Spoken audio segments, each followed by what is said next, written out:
Јас, Доналд Џон Трамп, свечено се колнам дека верно ќе извршувам функцијата претседател на Соединетите Американски држави и дека ќе дадам се од себе да го чувам, да го штитам и да го бранам уставот на Соединетите Американски држави.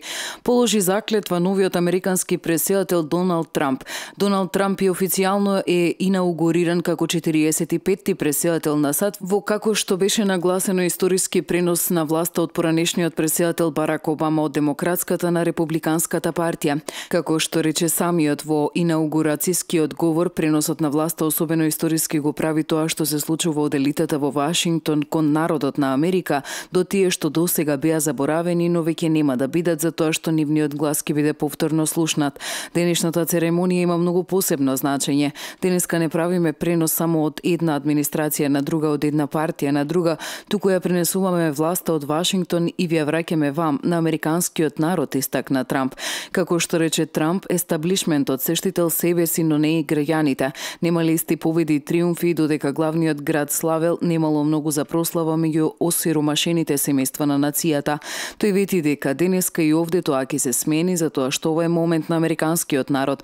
Не е важно која партија ја контролира владата, туку дали владата е контролирана од народот. 20 јануари 2017 година ќе биде запомнат како денот кога народот повторно стана владател на оваа нација, изјави Трамп.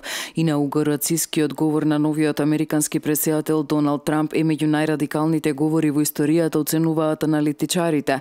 Тие сметаат дека говорот бил чист популизам.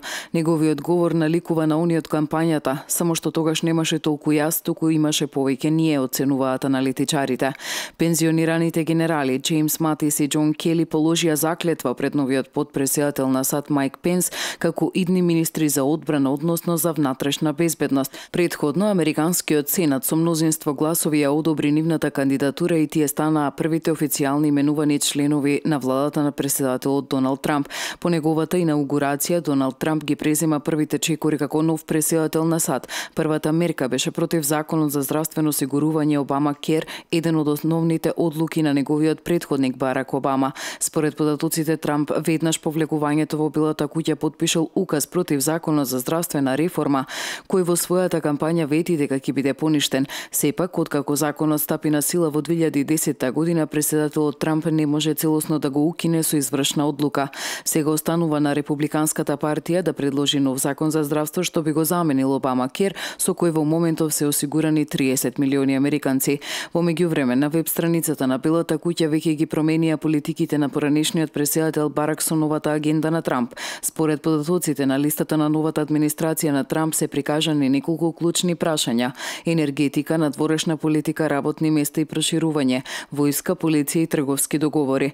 Освен укинување на Обама Кер, во текот на својата кампања Трамп вети дека ќе изгради зид долж границата со Мексико со цел да го сопре приливот на илегални мигранти кои влегуваат во САД.